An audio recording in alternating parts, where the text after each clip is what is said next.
তুলতে হবে। আমরা যে অসুবিধার সম্মুখীন হচ্ছি,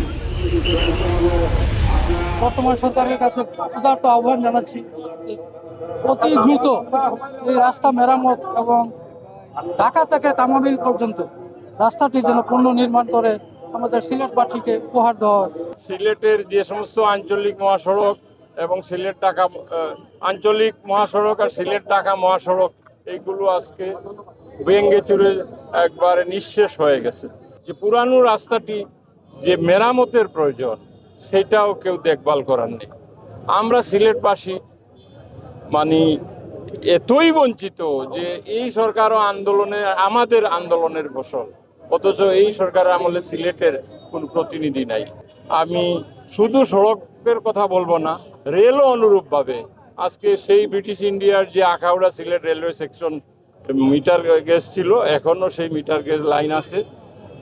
অলমোস্ট এভরি উইকে একবার ট্রেন এই লাইনচ্যুত হয়, মানুষ আহত এবং নিহত হয়।